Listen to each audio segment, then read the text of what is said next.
ఇద్దరు కౌగిలించుకుంటే సురగరుడోత్తర కేజర కిన్నర సిద్ధ చేయాలని కూడా బ్రహ్మ రుద్రాదులందరూ కూడా ముక్కోటి దేవతలంతా కూడా ఒక్కసారి ఆ ఆలింగన సందర్శనం చేసుకుని పుష్పవర్షం కురిపిస్తున్నారు. ఏమండి, అది ఆలింగనం. ఆలింగనం వేరు, ఆలింగనం వేరు, ఆలింగనం వేరు. అంటే అతని యొక్క హృదయాల్లో ఉండే వెదను చెప్పుకోవడానికి ప్రకటించడమే ప్రయత్నం కదా. వెంటనే ఆంజనేయ స్వామి అనుకున్నాడు, చాలా ఆనందంగా ఉంది వాళ్ళ రాముడు కూడా శరీరం ఆనందం ఏర్పడ్డదట. అక్కడ కౌగిలించుకున్న ఆనందాన్ని ఆయన శరీరంలో వజ్ర సన్నిభమైన దేహమైందట ఆంజనేయ స్వామి. అటువంటి గొప్ప సాదృశ్యాన్ని చూపించారు కిష్కింధలు. ఆ తర్వాత వాలి సంహరణ జరిగిన తర్వాత మళ్ళీ తిరిగి భరద్వాజాశ్రమం నుంచి అక్కడి నుంచి వచ్చి సీతాన్వేషణ కోసం ప్రయత్నం చేయాలని కిష్కింధ గురువు అయినటువంటి ఆచార్యుడు సుగ్రీవుడు కనుక, ఆ కిష్కింధకు సుగ్రీవుడు గురువు గారు కనుక ఆ సుగ్రీవుడి ద్వారా రాముడు సహాయం కోరి సీతాన్వేషణ కోసం ప్రయత్నం చేస్తున్న ఘట్టంలో కిష్కింధ చివరిలో మళ్ళీ సుందరాకాండ ప్రారంభమట.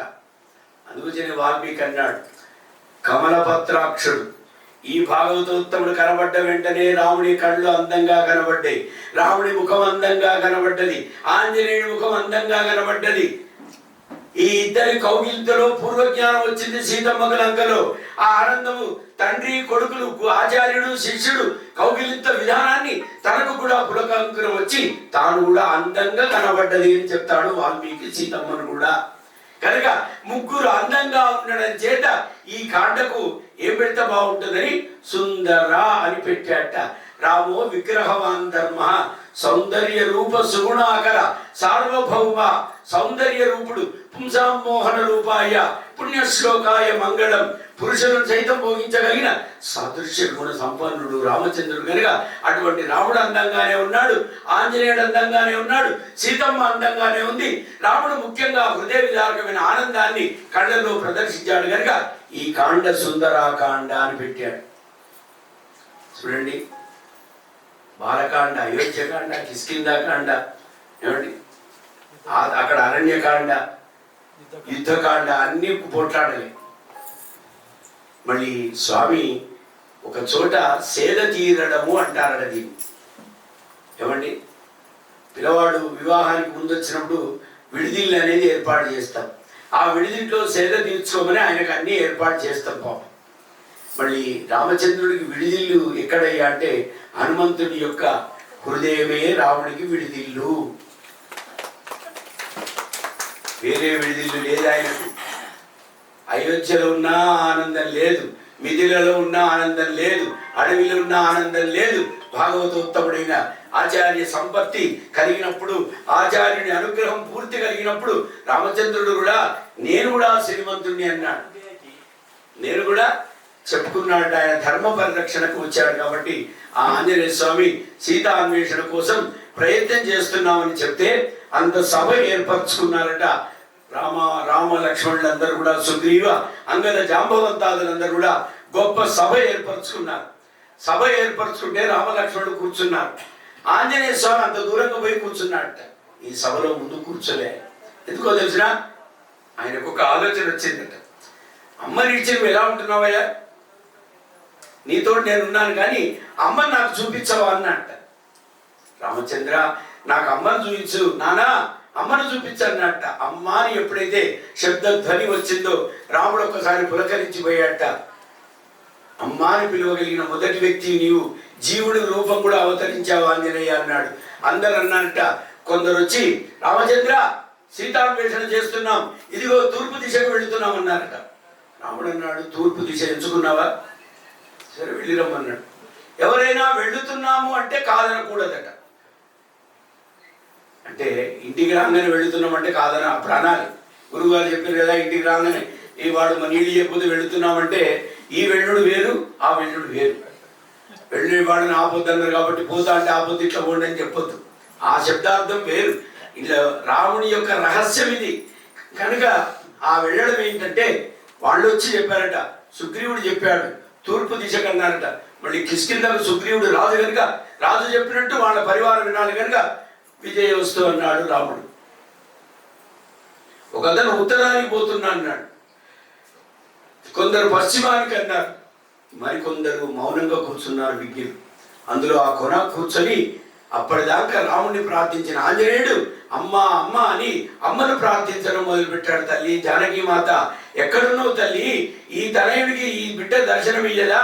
బాల్యంలో ఉన్న శిశువుకు తల్లి కనబడదంటావు, కానీ బాల్యంలో ఉన్న శిశువుకు తల్లి కనబడుతుంది, తల్లి శబ్దం వినబడుతుంది, తల్లి ధ్వని వినబడుతుంది, తల్లి స్పర్శ ఉంటుంది బాల్యంలో పిల్లవాడికి. అందుకనే పెద్దగైనాక మర్చిపోతారు కాబట్టి ఆ బాల్యంలోనే పెట్టాడు భగవంతుడు. పుట్టగానే తల్లి స్పర్శ దొరుకుతుందట వాడికి.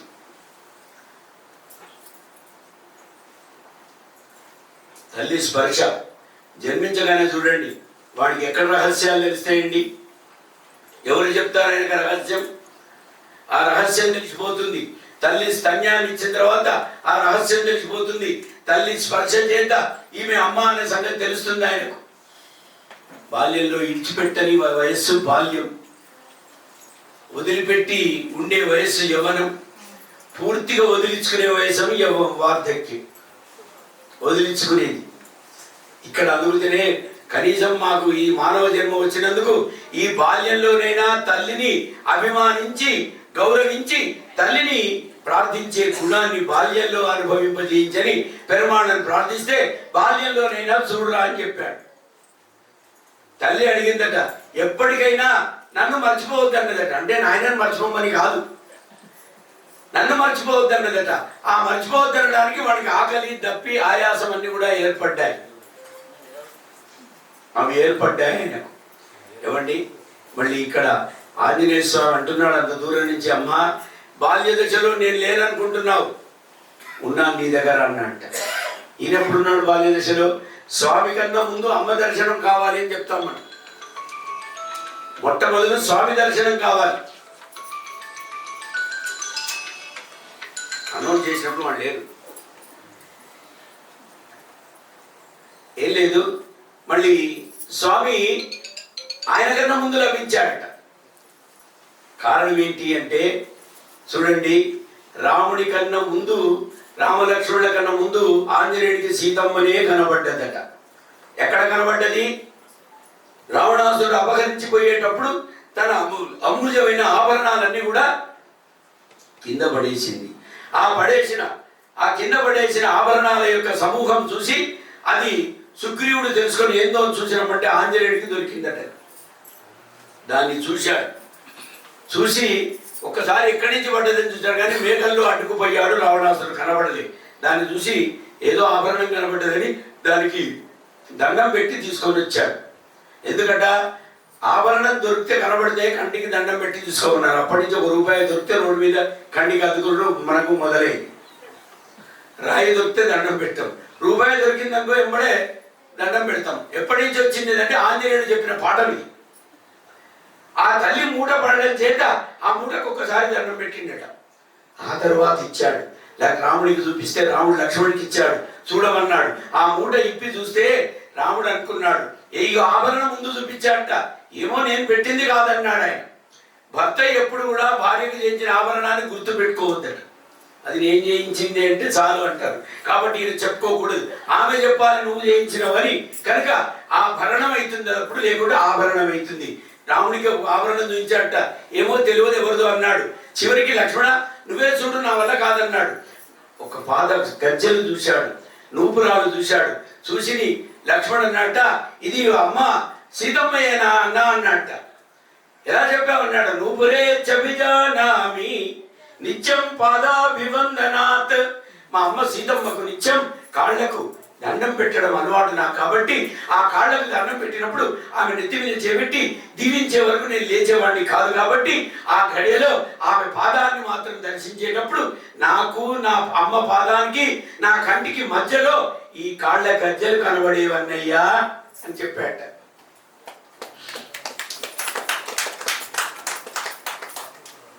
ఎంతమంది ఇప్పుడు దండాలు పెడుతున్నారు ఏమండి? అది గొప్పతనం. వదిన గారు అంటే తల్లితో సమానం. గుణాలు ఎంచకు, దండం పెట్టు. అక్కడ దక్కే భాగ్యం సాక్షాత్తు సీతామహాలక్ష్మి అనుగ్రహం లభిస్తుంది అని చెప్తారు పెద్దలు. వాళ్ళ గుణాల నుంచి కాదట. మళ్ళీ ఇక్కడ అది చూశానన్నాడు కాబట్టి ఆంజనేయుడు ఇక్కడ దండం పెట్టి అంటున్నాడ, తల్లి జానకి మాత, ఆనాడే ముందు నిన్ను చూశాను, నీ పాదాల యొక్క నూపురాలను లక్ష్మణుడు దర్శించి ఆనంద బాష్పాలు కారిగేటప్పుడు ఆ నూపురాలను నేను కూడా పట్టుకొని 2 కళ్ళకు అద్దుకొని నా హృదయంలో అత్తుకొని నా రామచంద్రుడి పాదాల దగ్గర సమర్పించింది నేనేనమ్మా. నేను నీకు బిడ్డనే. మరి నీ బిడ్డ మీద నీకు కొట్టుకుంటేదా? ఎవరో చెప్పారు, ఎవరిలో వదిలిపెడతారు తల్లినేని. తల్లి బిడ్డను వదిలిపెట్టడం కాదు, ఈ బిడ్డ తల్లిని జీవితాంతం ఆమరణాంతం వదిలిపెట్టాడు అని అమ్మ అమ్మ అని ప్రార్థిస్తూ ఆ మూలకు ఏడ్చుకుంటూ కూర్చున్నట్ట. సీతమ్మను స్మరిస్తూ అనుష్ఠాన మంత్రం చేస్తున్న ఆంజనేయ స్వామి యొక్క మంత్ర అనుష్ఠాన బలం ఏదైతే ఉందో ఆ అనుష్ఠానాన్ని రామచంద్రుడు వింటున్నాడు. ఇక్కడ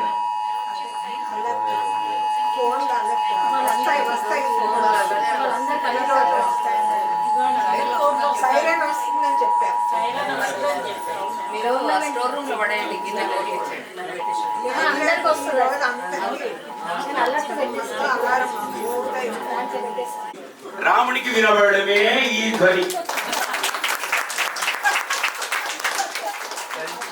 ఉపన్యాసానికి సందర్భంగా వచ్చిందని ఏమండి, అమ్మా అమ్మ అని పిలుస్తున్న ఆంజనేయుని యొక్క ఆర్తి ధ్వనిని రామచంద్ర స్వామిని ఒక్కసారి రాముడు అన్నట్ట, జానకి ఆంజనేయ స్వామికి సందర్శనం కలిగించు అన్నాడు మనస్సులో. అటువంటి భాగ్యాన్ని కలిగించు అన్నాడు. వెంటనే ఆంజనేయుని పిలిపించాట. ఏమయ్యా పిలిచాట. ఏమండి, ఇక్కడ తనకై తాను రాలే, రాముడి మనస్సులో సీతమ్మ స్మరణ వినబడ్డది కాబట్టి వెంటనే రామచంద్ర స్వామి ఆంజనేయ స్వామి పిలిచాట. ఏమయ్యా నువ్వు అంత దూరం కూర్చున్నావు, రాముడి పాదం దగ్గర ఉంటావు ఎప్పటికీ అన్నారట. మళ్ళీ ఇక్కడికి వచ్చాడు, భయపడుకుంటూ వచ్చాడు.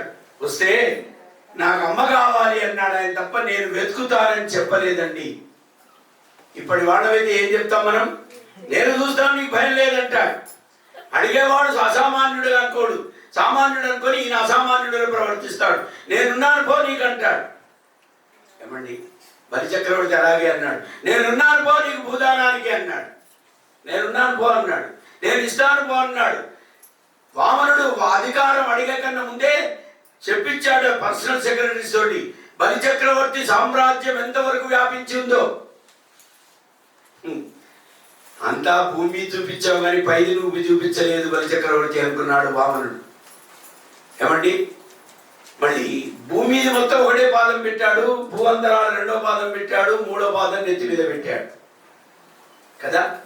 మళ్ళీ ఆ తన యొక్క దాన్ని చూపించాలంటే ఆంజనేయ స్వామి బ్రతిలాడుతూ ఉణుకుతూ వస్తుంటే రాముడి దగ్గరకు వచ్చి దండం పెడితే ఆంజనేయ సుగ్రీవ ఆంజనేయ స్వామిని దక్షిణ దిశకు పంపించమని చెప్పాడట. చూడండి, మళ్ళీ ఆయన బొమ్మల్ని రాజ్యంకి సుగ్రీవుడి రాజుని అడిగి పర్మిషన్ తీసుకోవాలి. ఏమండి, మళ్ళీ ఆయన అన్నట్ట ఇతని ఆంజనేయుడిని దక్షిణ దిశకు పంపించాలన్నట్ట. సుగ్రీవుడు అనుకున్నాడు నా అహంకారం కూడా పోయింది అనుకున్నట్ట. నాకై నేను దిశలు నిశ్చయించి పంపించాను ఇంతకు ముందు. కానీ ఈయనకున్న సంబంధం ఏంది? నేను రాజును, నా రాజు కొలులో మంత్రిగా పనిచేస్తున్నాడు ఈయన, ఏంది ఈయనకు అన్నట్ట. ఈయన నన్ను పంపించమన్నాడు. లక్ష్మణుడు అన్నాడు, ఎంత అదృష్టవంతుడై ఉంటాడు ఈయన, ఎంత గొప్పవాడై ఉంటాడనే అన్నాడు. సంతోషపడ్డాడు. లక్ష్మణుడు కూడా ఆంజనేయ స్వామికి నమస్కారం చేస్తున్నట్ట. ఎందుకో తెలిసిన, సీతమ్మ సందర్శన నీకు కలుగుతుంది కనుక సీతమ్మ సందర్శన భాగ్యం చేత నాకు ముందుగా నా నమస్కారం కూడా అందజేయమని చెప్పాడు ఆయన సందేశం. ఏమండి, నేను సీతమ్మను అన్వేషించి వెతకాల, అమ్మను ఎవరైనా వెతుకుతారయ్యా, నా వల్ల కాదన్నాడు ఆయన. అదేంటి ఆంజనేయ, సుగ్రీవుడికి నాతోడు చెప్పించాడు, రాముడు చెప్పాడు అన్నట్ట. స్వామి పోనీయండి స్వామి ముచ్చట. తల్లిని కొడుకు అన్వేషించలేడు తెలియదా? ఆ తల్లికి నేను చంటి పిల్లవాడిని. ఆ తల్లి నాకు రక్షకురాలై ఉండి నన్ను అన్వేషించుకుంటూ రావాలి తప్ప నేను ఆమె దగ్గరికి పోయే శక్తి నాకు ఇక్కడిది అన్నట్ట. మళ్ళీ ఈయన దగ్గరికి వచ్చావు కదా, రాముడి దగ్గరికి అన్నట్ట. ఆయన తండ్రి తండ్రి తండ్రే, తల్లి తల్లే. నా వల్ల కాదు, ఆ తల్లే నన్ను అనుగ్రహించాలి. నేను శక్తివంతుడు కాదు, నేను కేవలం ఒక నిమిత్త మాత్రమని చెప్పాడు. లక్ష్మణ విన్నావా ఆంజనేయుడి మాటలు అన్నట్ట. అందుగురించి నేను భాగవతోత్తముడు ఏంటి అన్నయ్య అన్నట్ట. చూడు లక్ష్మణ, అది గొప్ప కళ, మాట్లాడగలిగిన కళ ఆంజనేయుడి కళ అని చెప్పాడు. అంటే నా వల్ల కాదన్నారట. సుగ్రీవ, జాంబవంత, అంగద వీరంతా కూడా ఆంజనేయ స్వామిని ప్రేరేపించి దక్షిణ దిశకు పంపించండి అని ఆజ్ఞాపించాడు. పోయిన అంత దూరం పోయి కూర్చున్నాడు. ఆ సముద్రం దగ్గర, ఆ మేరు పర్వతం దగ్గర కూర్చున్నారు అందరు కూడా. కూర్చుంటే ఆంజనేయుడికి ఒక శాపం ఉందట. ఏంటి అంటే, తన బలం ఎక్కడ ప్రదర్శించరాదు. తన బలం ఇతరులు ప్రశంసించినప్పుడు తనకు బలం వస్తుంది తప్ప తనకు సొంతంగా బలం రాదు. ఆనాడు ఇంద్రుడు ఇచ్చినటువంటి వది. నువ్వు కనుక ఇట్లనే బలవంతుడు అయిపోతే ఆకాశాలు ఉండవన్నాడు. కాబట్టి నీ బలాన్ని ఎవరైతే సద్బుద్ధికి, సత్కార్యానికి గుర్తు చేస్తారో అప్పుడే నీ బలం సత్కార్యానికి ఉపయోగపడుతుందని చెప్పారు. పోయి మౌనంగా కూర్చుంటే జాంబవంతుడు చెప్పాడట, ఆంజనేయుడి బలం ఇప్పటిది కాదు, అది శాపం. అది కూడబెట్టుకొని అందరినీ చెప్పి ఆంజనేయుడిని స్తోత్రం చేద్దాం రండి అన్నారట. ఆంజనేయ వాయుపుత్రుడి నీవు అన్నారట. ఈశ్వర బల సంపన్నుడు అన్నారట. సూర్య భగవాన్ యొక్క శిష్యుడివి అన్నారట. సుగ్రీవుడి మంత్రి అన్నారు. రాముడి ప్రియ భక్తుడివి అన్నాయి. అనేక స్తోత్రాలు చేస్తే నిజంగా నా వల్ల అవుతుందా, కాదు కాదన్నాడు. ఎప్పుడైతే స్తోత్ర బలం అవుతుందో ఆంజనేయ స్వామికి, వీళ్ళేమో ఆంజనేయ స్వామిని స్తోత్ర బలంతో చేస్తుంటే ఆంజనేయ స్వామి ఏమో సీతా మంత్ర బలం చేత వృద్ధికాయుడైపోయాడు. అపరిమితమైన వృద్ధికాయుడైపోయాడు ఆంజనేయ స్వామి. అప్పుడు ఆ శరీర సౌష్ఠవ బలాన్ని చూస్తుంటే అప్పుడు అనుకున్నారట, ఆంజనేయుడు ఎంత పెరిగాడో, ఆకాశం వరకు వ్యాపించి ఉంటే కూడా. ఆంజనేయుడు అన్నట్ట, అంతవరకు నా రాముడి కన్నా ఒక అంగుళం నేను తక్కువ ఉండాలి అన్నట్ట. మా సీతమ్మ పొడుగు కన్నా ఒక అంగుళన్నర నేను తక్కువ ఉండాలన్నట్ట. పక్కకున్న లక్ష్మణుడికి 2 అంగుళాలు చిన్నగా ఉండాలని దండం పెట్టాడు. కొందరు చూడండి, ఒక ఆయన పొడుగుంటాడు, కావాలని ఆయన పోయి పొట్టివాడి దగ్గర నిలబడతాడు. ఎందుకో తెలిసిన, ఆయన పొడుగుతనాన్ని ప్రశంసించడానికి. వీడేమనుకుంటాడంటే, నాకన్నా ఇన్ని జన్మలతో ఇంత పొడుగ్గా ఉన్నాడు కాబట్టి నాకు అండగా ఉన్న వ్యక్తి అంటాడు. అదే దర్శనానికి పోయినప్పుడు వీడు ముందరుండి వీడు అనుకున్నాడు ఇంకో చిన్నవాడు ఏం చేస్తాడంటే అప్పుడు కూడా వీడు యాష్టపడొద్దట. ఎందుకో తెలిసిన, స్వామి అంటాడు, వీడు పొడుగ్గా ఉండి నన్ను చూస్తున్నాను, నీవి పొట్టిగా ఉండి నువ్వు నన్ను చూడలేకపోయినావని బాధపడగరా.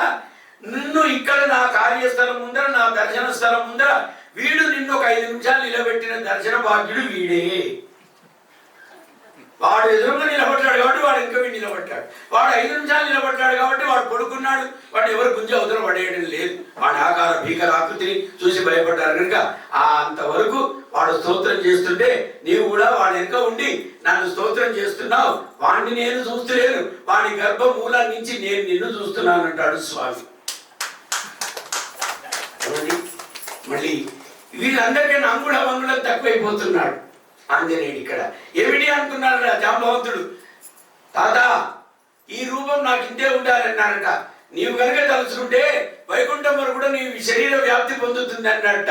వద్దు, నా రామ పాదం దగ్గర నేను ఉండాలి అని ప్రదర్శించుకొని ఒక్కసారి మనోజవం మారుతతుల్య వేగం జితేంద్రియం బుద్ధిమతాం వరిష్టం వాతాత్మజం వానరయూథ ముఖ్యం శ్రీరామదూతం శిరసా నమామి.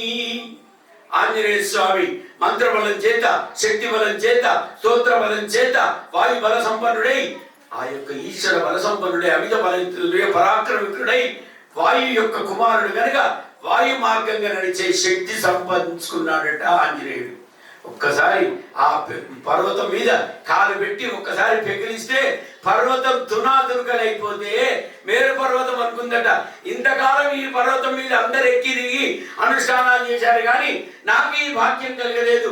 ఇవాళ ఆంజనేయుని యొక్క భాగవతోత్తం యొక్క పాదం ఈ పర్వతం మీద పడి ఈ పర్వతం యొక్క గర్వాన్ని మొత్తం కూడా అణిచివేసిన ఆంజనేయ పాదమే అని ఆ మేరు పర్వతం కూడా దండం పెడుతుంది ఆంజనేయుడికి.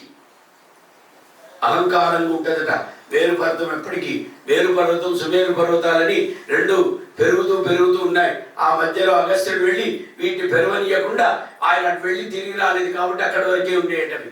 వాడి గర్వం, మేము పర్వతలం, మేము పెరగగలుగుతాం, మా శక్తి ఉందని అహంకారంగా ఉన్న ఆ పర్వతాన్ని ఒక్కసారి కర్వం చేశాడు ఆంజనేయ స్వామి. వెంటనే అక్కడి నుంచి తిరిగి ఒక్కసారి ఎప్పుడైతే వాయువేగంగా సముద్రం మీద పోవడానికి ఉపక్రమిస్తుంటే వాయుదేవుడు అన్నట్ట మొట్టమొదటి వెళ్ళేటప్పుడు తూర్పుకు దండం పెట్టాడట. ఆచార్యుడైన సూర్యుడికి దండం పెట్టాడు. సూర్య అనుగ్రహం పొందాడు తూర్పుకు దిశకు దండం పెట్టి. ఇక ఉత్తరకు దండం పెట్టాడట. తూర్పు ఉత్తర మధ్యలో ఈశాన్యానికి. అక్కడ వాయుదేవుడు ఉన్నాడు కనుక వాయుదేవుడు, తండ్రి వాయుదేవ అనుగ్రహించు నాకు అని చెప్పి ప్రార్థిస్తే, నాయన నా శక్తి నాకు తెలియదు కానీ నా శక్తి నీ వల్లనే ప్రదర్శన అవుతుందని చెప్పాడు వాయుదేవుడు. అంత వేగంగా, అన్నిటికన్నా వేగమైంది ఏంటండి? మనస్సు. అన్నిటికన్నా వేగమైంది ఏంటి? మనస్సు. అందుకొచ్చే చూడండి, కుమారస్వామి వేగంగా తిరిగి రావాలంటే అప్పుడే లోన్ పెట్టుకొని బండి తీసుకున్నాడు, మయూర వాహనాన్ని. అప్పటి నుంచే లోన్ మొదలైంది ఆయనకు, మయూర వాహనం. మరి వినాయకుడు ఏం చేశాడు? అన్నిటికన్నా వేగమైంది మనస్సే అని చెప్పారు వేదం కనుక, ఆ మనస్సే వేదం గొప్పది కనుక ఆ మనస్సే తల్లిదండ్రుల చుట్టూ తిరిగి ఆయన జ్ఞాన సంపన్నుడయ్యాడు వినాయకుడు. కనుక ఆంజనేయుడు కూడా అమితమైన సంపన్నుడై ఎప్పుడైతే ప్రకారంగా తిరిగి వెళుతున్నాడో ఆ సముద్రం మీద పోతుంటేనట, ఆనాడు సముద్రుని మీద ప్రయాణం అవుతున్నాడు. సముద్రుడు అనుకున్నట్ట ఎవరో ప్రయాణం అవుతున్నారు, ఇక్కడ ఎవరో అయి ఉంటారు. ఇంత సముద్రాన్ని లంఘించగలిగిన వ్యక్తి ఎవరంటే సముద్రుడు చెప్పాట, అదిగో రామ భక్తుడు ఆంజనేయుడు సీతాన్వేషణ కోసం పోతున్నాడు. సముద్ర రాజా, నీవు గనుక ఉల్లంఘించి స్తంభించకపోతే, శాంతించకపోతే ప్రమాదం నీ కూడా తెస్తాడు ఆంజనేయుడు. అంతటి గొప్ప అమితమైన బల శక్తి సంపన్నుడు ఆంజనేయుడు అని చెప్తే ఆ సముద్రం మీద బయలుదేరుతున్నాడు. ఆ మధ్యలో సింహిక అనేటువంటి ఒక రాక్షసి అక్కడ ఏర్పడ్డదట. ఆ సముద్రంలో దాగి ఉంది. ఆ దాగి ఉన్న ఆ రాక్షసిని చూశాడు.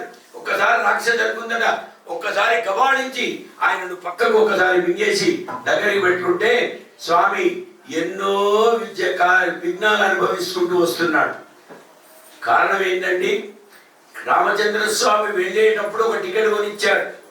ఆ టికెట్ ఏంది? ఉంగరం ఇచ్చాడు. ఆ ఉంగరమే ఒక ఆయనకు ట్రాన్స్పోర్టేషన్ టికెట్ అది. దాన్ని చెప్పాను అనేక పర్యాలు. ఆ ఉంగరాన్ని మనం ఏం చేస్తామండి? ఎవరైనా ఇస్తే ఎవరి ఈ సేటు గారు చూస్తారు. ఈయన పెద్ద, నాకు ఈయన ముందు సుధాకర్ చెప్పాడు, మంచి బట్టల దుకాణాలు, పెద్ద సేటు, పెద్ద దుకాణాలు, అక్కడ దుకాణాలు అన్నీ చెప్పాడు. అన్నీ చూశాను. ఆయన వేషభూషం కూడా చూశాను.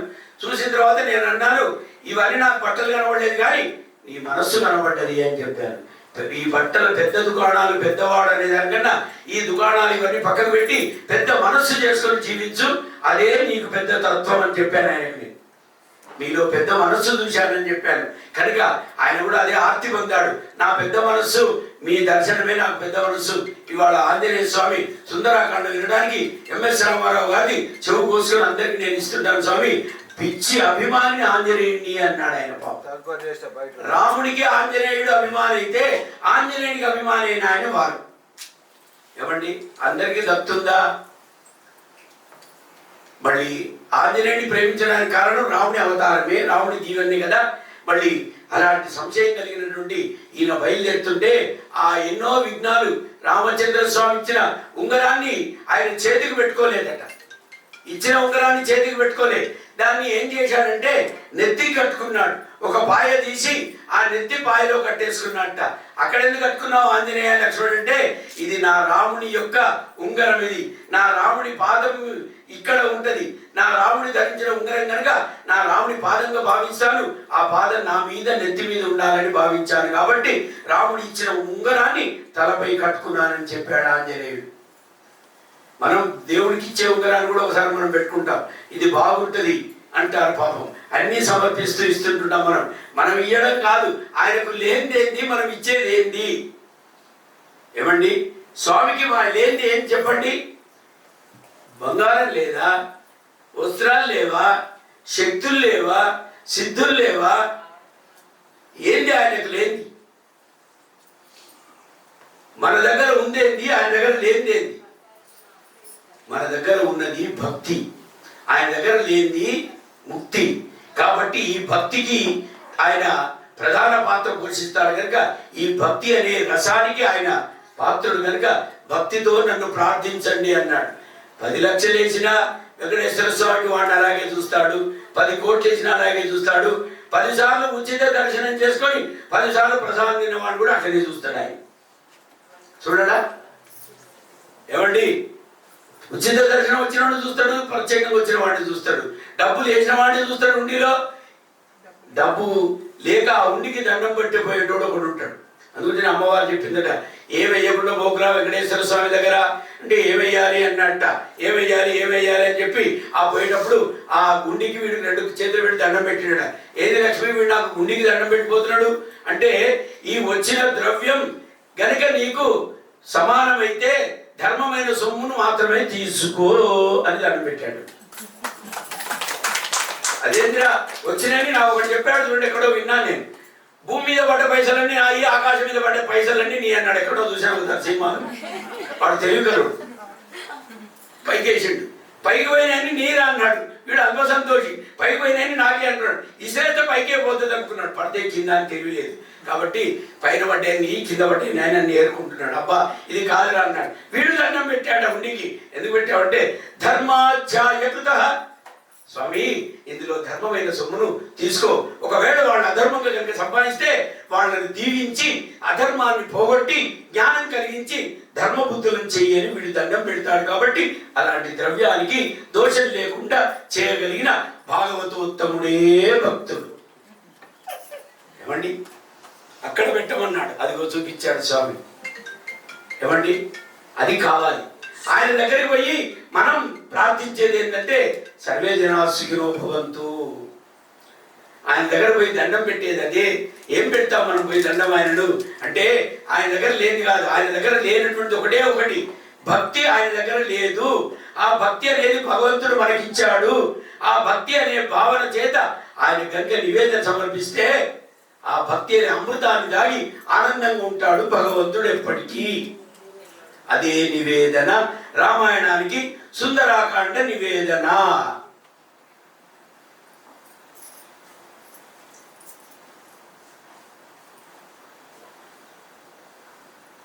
అయ్యా మళ్ళీ ఇదొక నివేదనే కదా.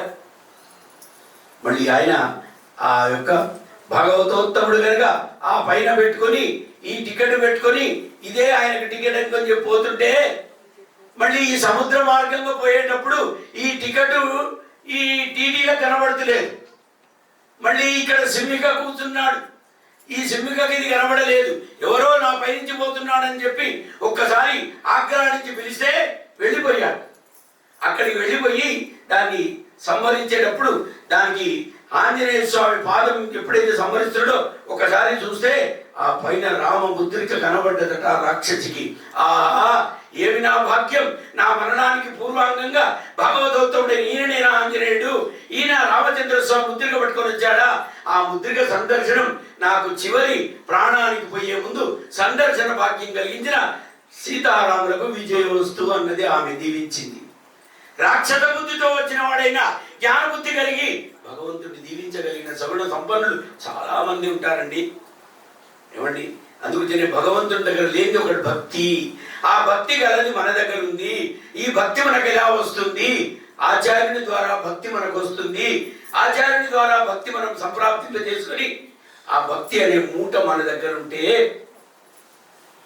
వస్త్రం పిండని కుచేలుని వస్త్రం పంచ మీద అటుకులు కడితే అది బట్ట పిండక మురికితో ఉండి ఉన్నప్పటికీ కూడా కడితే ఆ ఎండాకాలం చెమట పట్టి ఆ అటుకుల మీద నీరు పడి ఈ మురికి నీరు అంత పడితే కూడా భగవంతుడు దాన్ని మురికి చూడకుండా భక్తి అనే అమృతత్వం ఆ మూటలో ఉందని చెప్పి మూట తననే ఇప్పుకొని ఆ ఆహారాన్ని అందుకున్నాడే ఆయనే భగవంతుడు అంటారు. ఏమండి, కమ్మటి నెయ్యి చేతి నేను ఆరింపు చేశాను, ఇక్కడ తిను అంటే తింటాడా? నేను అని అహంకారాన్ని ఎప్పుడైతే వదిలిపెట్టి ఆత్మ అర్పణం చేసి నివేదన చేస్తావో అప్పుడే భగవంతుడు అది గట్కైనా గంజి అయినా అమృతమైనా కమ్మటి నెయ్యి అయినా ఆరాధించి ఆరిగింపు చేసుకొని కడుపు నిండా తినగలిగిన వాడు పరమాత్ముడు కదా. నేను అదే చెప్తుంటాను, మనం దానం చేయాలంటే మనము తినలేంది తినకూడంది మనం దానం చేస్తాం. ఏమండి, భార్య ఏం చేస్తుంది, రాత్రి ఉంటే భర్తకు పెట్టలేదు, పిల్లలకు పెట్టలేదు, ఆ మూట పక్కకు పెట్టుకుంటుంది, వీళ్ళకి అందరికి పెట్టిన తర్వాత అది తిందాం అనుకుంటుంది. కాకపోతే అది కూడా తినలేని పరికొద్ది ఉంటే అది ఎవడైనా భిక్షగాడు వస్తే వాడికి దానం చేయడానికి చేస్తుంది ఇవి. ఏమండి, మరి వాడేం చేస్తాడు, అనేకమైనటువంటి అన్ని ఇళ్లలో తెచ్చుకున్న పదార్థాన్ని ఒక గుడి దగ్గరనో చెట్టు కిందలో కూర్చొని ఎక్కడో దగ్గర కూర్చొని వాడు ఏం చేస్తాడు తెలిసిన, ఒక్కసారి ఈ నొసలకు దండం పెడతాడు ఆ ప్రసాదాన్ని తీసుకొని, స్వామి నీ దయ వల్ల, అమ్మా మీ దయ వల్ల నాకు ఇవాళ ఇంత అన్నం దొరికింది తల్లి అని ఇక్కడ నైవేద్యం పెడుతుంటే అమ్మవారు చెప్పిందని, ఏం స్వామి వాడు 10 మంది ఇళ్లలో ఎంగిలి కూడు తీసుకొచ్చి నైవేద్యం పెడుతున్నాడంటే, లక్ష్మి ఆ పెడుతున్న అన్నం చూసావా, అన్నం బ్రహ్మేద్వ్యజానాత్, పరమాన్నం కన్నా మిన్న అని పరమాత్మ ఏం చేస్తాడట, ఆ జీవుని నాలుక మీద పోయి కూర్చుంటాడట. ఆ జీవుని నాలుక మీద కూర్చుంటే స్వామి ఎటుపోయారని అడిగిందటమ్మ. లక్ష్మి ఎక్కడో కాదు, అగో ఈ నాలుక మీద ఉన్నాడట. వాణి నాలుక మీద ఉంది స్వామి, ఆదిశేషుడు ఉండంగా అన్నదట.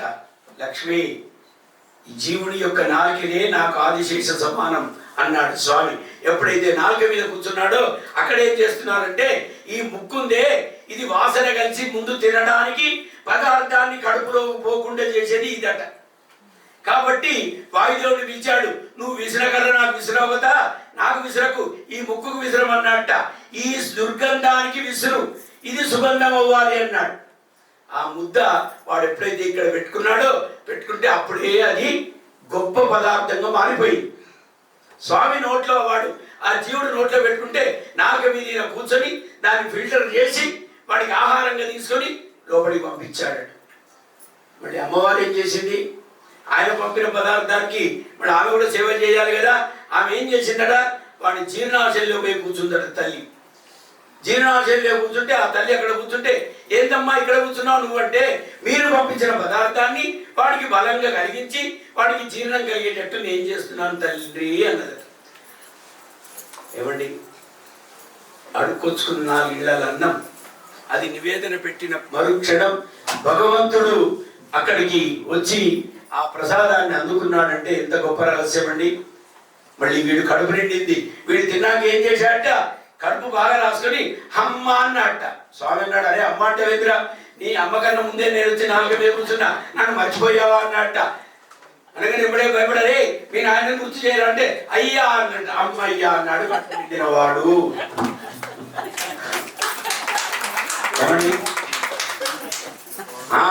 ఇప్పుడు వీడు చెప్పాడు స్వామి మీ పేరు కూడా, నాయన కూడా గుర్తు చేసిండు కదా.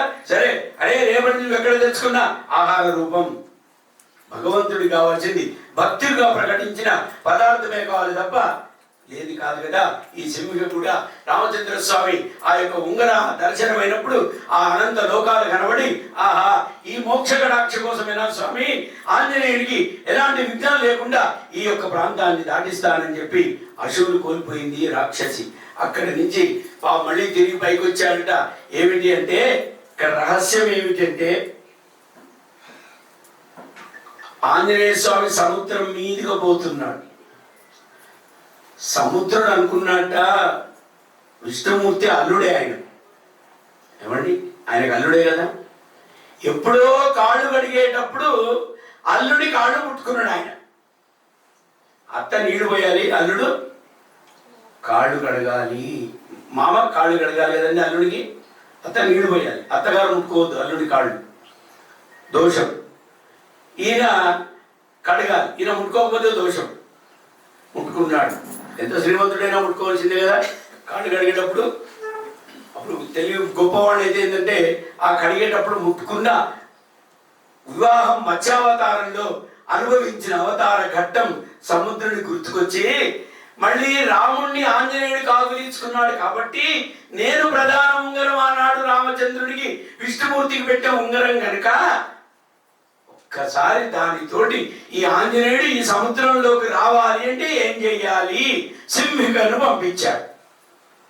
అంతే తప్ప వేరే.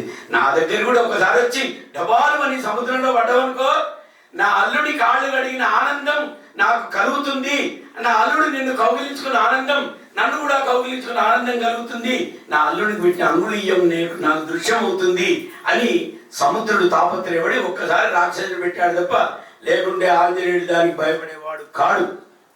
ఆయన చూపించినటువంటి నిర్వేదజాయమాన కృప అక్కడికి వచ్చాడట. ఆ తర్వాత వెళుతున్నాడు. ఇంకా మత్స్య రూపంలో వచ్చినటువంటి రాక్షసులు వచ్చారు. అనంతమైనటువంటి సముద్రంలో పోతూ ఉన్న కొద్దీ అనేకమైనటువంటి అవరోధాలు ఏర్పడుతున్నాయి. అన్ని అవరోధాలను ఛేదించుకున్నాడు. అన్ని అవరోధాలను తొలగించుకుంటూ సముద్రం మీద బయలుదేరుతుంటే స్వామి అనుకున్నారు, ఆయన మనస్సు ఇక్కడ ఉంది.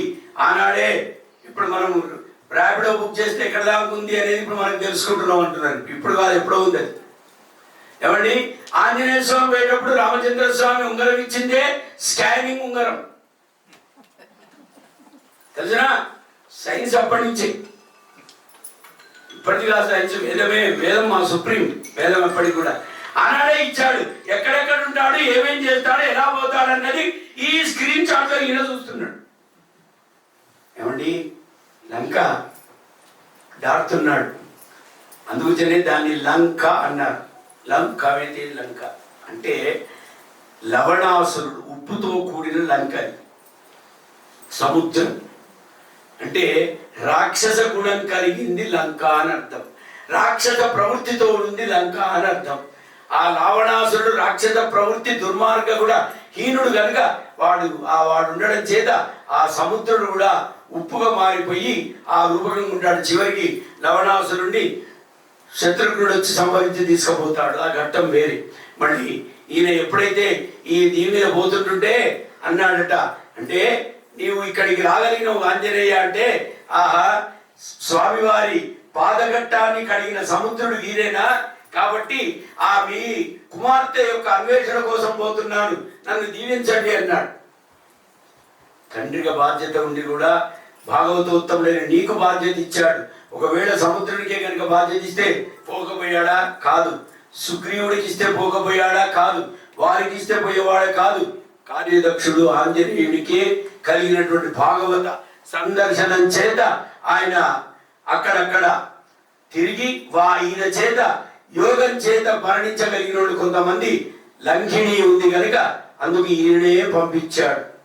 ఈయననే అనురాగ సంపత్తిగా ఈయనను పంపించారు కనుక ఈయన వెళుతూ ఉంటుంటే ఒక్కసారి మధ్యలో సేద తీర్చుకుందామని ఉన్నట్ట. ఆంజనేయ స్వామి కాస్త ఒళ్ళు ఇదైపోయింది. ఎందుకంటే ఆయన ఎందుకు అన్నాడట అంటే, ఒళ్ళు ఊపనమవుతుంది అని అనడానికి ఏంటంటే, ఈయన కనుక గొప్పగా ప్రయత్నం చేస్తూ పోతుంటే నేనే కనుక రంగం దాటానని ఆంజనేయుడు కనుక అహంకారంగా పలితే అది ప్రమాదం కనుక ఒక్కసారి అలసిపోయినట్టు ఉన్నాడు ఆంజనేయుడు. ఆ అలసిపోయినట్టు లంక మీద ఆ సముద్రం నుంచి వెళుతుంటే ఒకసారి తన సేద బిందువులు కింద పడ్డప్పుడు ఆ యొక్క మత్స్యవల్లభుడుగా అవతరించినటువంటి సువర్చల రూపం అనేది మనకు ఆ యొక్క ఇతిహాసంలో చెప్పబడుతుంది. ఏమండి, మళ్ళీ అలాంటి తత్వం కలిగినటువంటి స్వామి కనుక ఒకసారి సేద తీర్చుకుంటే ఆగిపోయిందట. ఒకసారి రాముడు చూశాడు, ఎందుకు ఆగాడని ఒకసారి మరో దృష్టితో చూశాడట. అంటే లక్ష్మణ, ఆంజనేయ స్వామి ఆగాడని చెప్పాడట. అన్నయ్య ఏమైనా ప్రమాదం అన్నట్ట. ప్రమాదం కోసం ఆగలేదు. తన శక్తి అని భావించక తనను నడిపిస్తున్న శక్తి నా ఉంగర రూపంలో నేనే అని భావించి ఆ ఉంగరాన్ని గౌరవించి అక్కడ కొద్దిసేపు ఆగిండు ఆంజనేయుడు అని చెప్పాడట. మిగతా వాళ్ళు ఏం చేస్తారంటే క్షణంలో పోయి క్షణంలో వస్తామంటారు. కాదట. ఏమండి, ఆ నడిపించే మార్గం భగవంతుడే కనుక ఆయనకు పోయేటప్పటికి శక్తి మార్గాన్ని ఆ ఉంగరమే కాపాడుతుంది. ఆంజనేయుడిని లంక చేరాడు, ఆ మంటప సౌధానికి దగ్గరికి వచ్చి చేరాడట. ఆంజనేయ స్వామి చూస్తున్నాడు, దీపాలు చూస్తున్నాడు, అలంకారం చూస్తున్నాడు, ఆ యొక్క మంటపాలు చూస్తున్నాడు. ఏమిటి ఇంత సౌందర్యం, ఈ స్వామిది అయోధ్య నేను చూడకుండొచ్చు కాబట్టి దీనికన్నా నా అయోధ్య గొప్పగా ఉంటుంది అనుకుంటున్నట్టు ఆయన. ఎందుకంటే ఆయన అయోధ్య చూడలే కదా, కాబట్టి అయోధ్య గొప్పగా నాకు భావించి నేను చూశాను అనుకున్నాడు. అక్కడికి వెళ్ళి చూస్తుంటుంటే పరమ పిశాచ రూపమైనటువంటి ఆ లంకకు కాపల లంకిణి ఉందట, మహాపరాక్రమశాలి ఆ లంకిణి. ఆ అందువచ్చనే అప్పటి నుంచి మనకు గృహప్రవేశం అప్పుడు ఒక భయంకరమైన వికృతమైన రూపం కలిగిన ఒక చిత్రాన్ని ఇంటి ముందర పెట్టడం మొదలైంది. అవునా? ఎవరి పెట్టం, దాన్ని దిష్టి దోషం అంటారు. ఆమె అన్నదట లంకకు కాపలా, అసలు కాపలా కాయాలంటే లంకిని మించిన కాపలా ఇంకోటి లేరు. మళ్ళీ ఆమె కనుక నచ్చితే రాక్షసులను కూడా పంపదు లోపలికి. కాబట్టి ఆ రూపాన్ని మనం ఊహించుకొని ముందర పెట్టుకుంటాం ఇప్పటికి కూడా. ఏమండి అన్ని పెడతాం కానీ అది కూడా భయంకరంగా కూడా పెడతాం. అక్కడ బంగ్లా కడతాం. ఏంది చూస్తే అంటే లంకిణిని అంటే కాపలాదారి ఖచ్చితంగా ఉండగలేది అంటే అప్పటి లంకిణి కాదు, ఆంజనేయ స్వామి తోటి ముక్తి పొందిన లంకిణి మనం ముందర పెడతాం కదా. దానికి ఒక చిన్న దారం, నల్ల దారం, పూసలు, గాజులు, గవ్వలు అన్ని పెట్టేసి నిమ్మకాయలతో కట్టేసి అక్కడ పెడతాం. ఎందుకు దానికి అభిమన్యుడు మరణిస్తాడు. అభిమన్యుడు విల్లు ఉన్నంత వరకు ఎవరిని జయించలేరు కనుక నీ ఆయుధం చేత వాడిని నిర్మూలన చేయమంటే ఎవరి వల్ల కాదంటే దుర్యోధనుడిపై రెచ్చగొట్టి కర్ణుని పిలిస్తే అన్నట్ట, పసిబాలుడు అతనిపై నేను కురిపించరాలి అస్త్రాన్ని, కాబట్టి ఆయనను మనం ఎదుర్కొనే ఉపాయం వేరే మీరు ఆలోచించండి కానీ నేను ఉపయోగించను అన్నాడు. ఆ ఒక్క మాట కర్ణుడికి యోగమైంది. అయినా కర్ణుడి ద్వారా ఆయన జరగబడ్డాడు. అక్కడ జరావాడితోటి మొత్తం కూడా ఏమండి మళ్ళీ దైవ సమానమైనటువంటి గొప్పతనం ఎక్కడైతే ఉంటుందో భగవంతుడు అక్కడే ఉంటాడన్నది ఇది నిదర్శనం.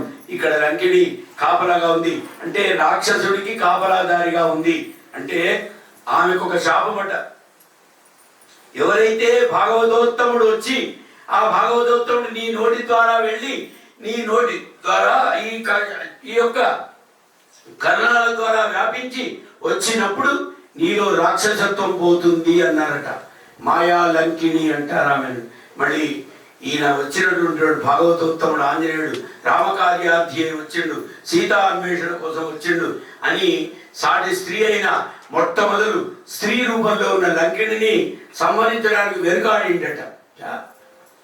ఎందుకో తెలిసిన మా అమ్మ కూడా స్త్రీ. ఇక్కడ సీతమ్మ ఉన్న ప్రదేశం కనుక ఈ స్త్రీని నేను ముట్టుకోలేదు అన్నట్టు ఆయన.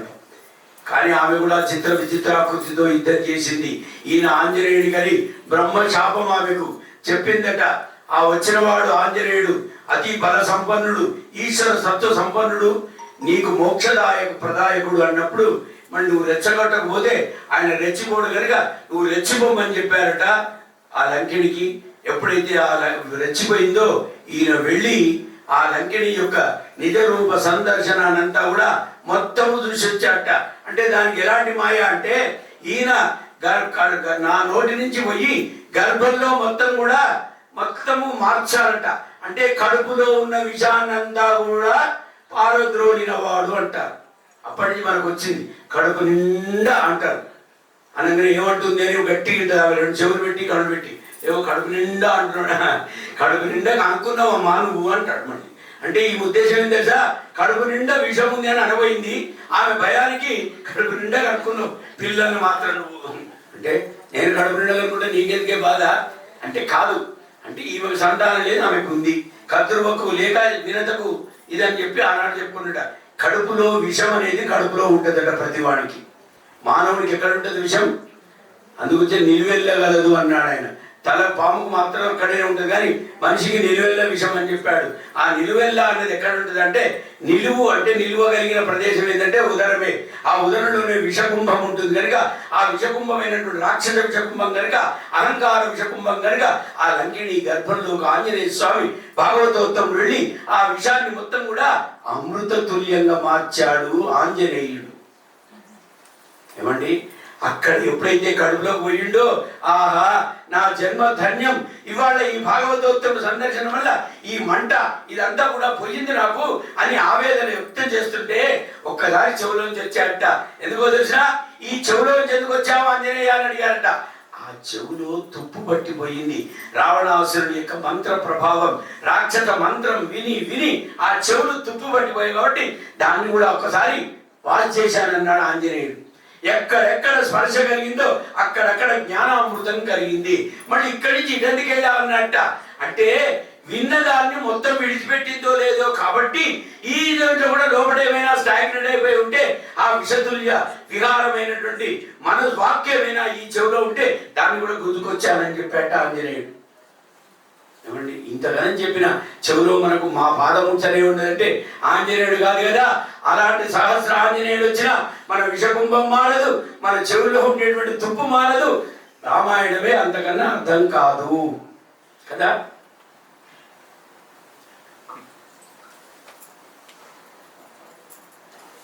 ఏమండి, అందు గురించి పోయిందట. ఇక్కడికి ఎప్పుడైతే పోయిందో గుబ కుయ్యి అని శబ్దం వినబడుతుంది లంకిడికి. ఏమిది అన్నదట అంటే, అమంత్రం అమంత్రం వినకూడదు విన్నావు కాబట్టి అది మొత్తం కూడా తీసేసిండు. అక్కడికి వైద్యం చేసిండు ఆయన. ఈఎన్టీ డాక్టర్ అయిపోయాడు.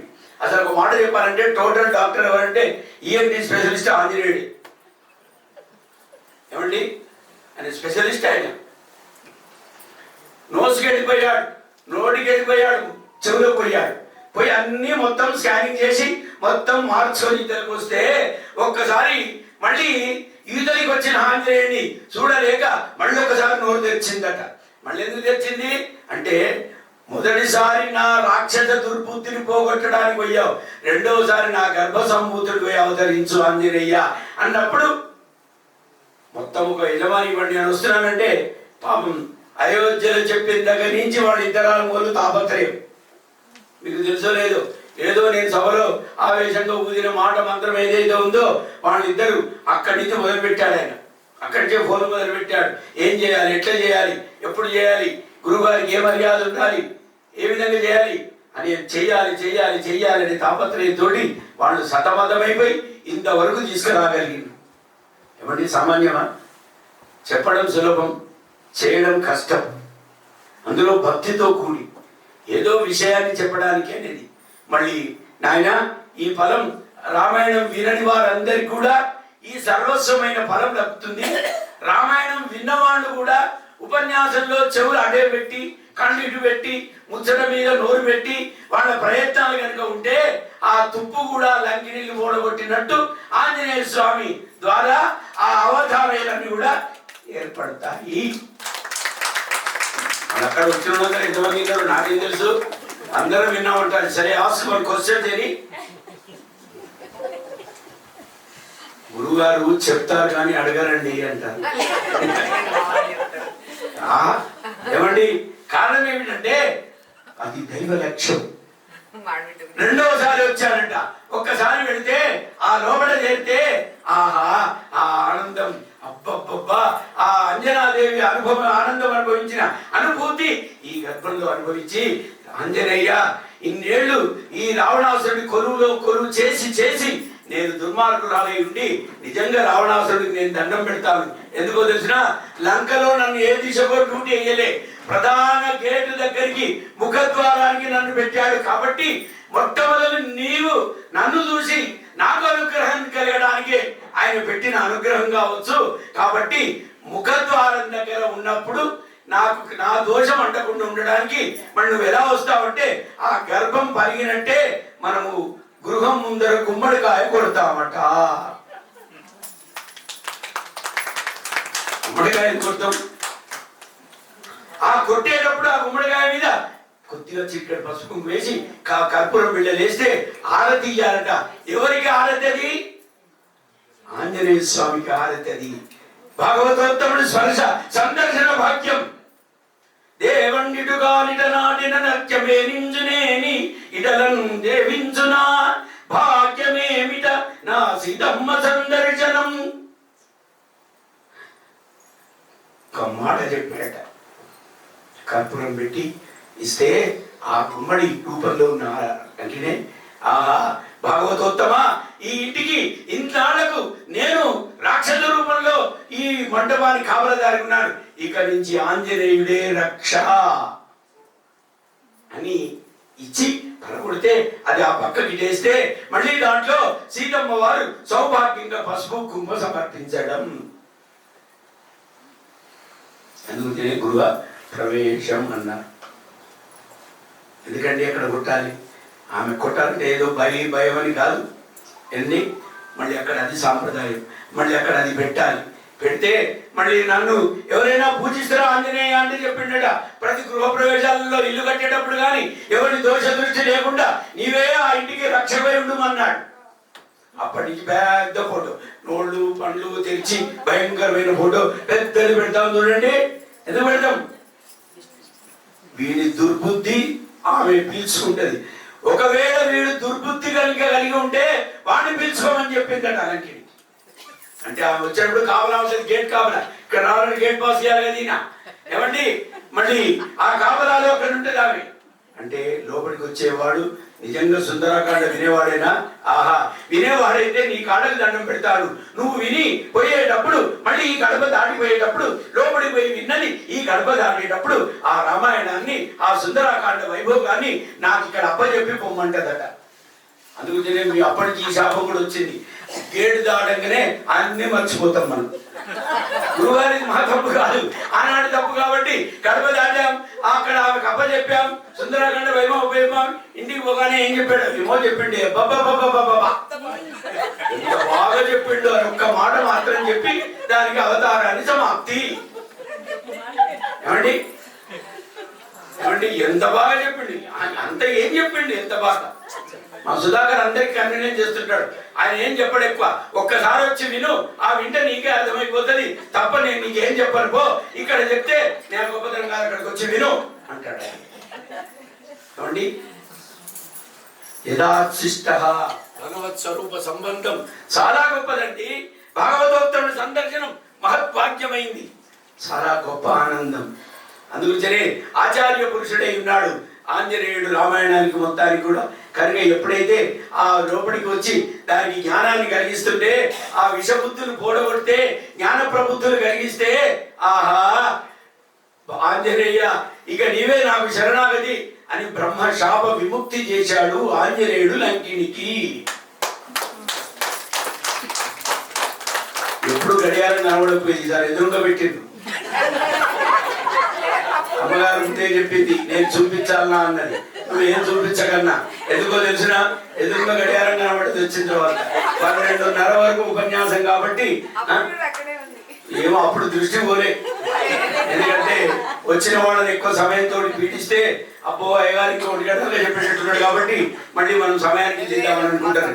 అయితే ఏదైనా ఒకటి స్వామి, పూర్వ జన్మ సుకృతం చేతనే విషయ వాసన కలుగుతుంది అనుకున్నాడు ఆయన. శతసహస్ర సత్రయాగాదులు చేసిన,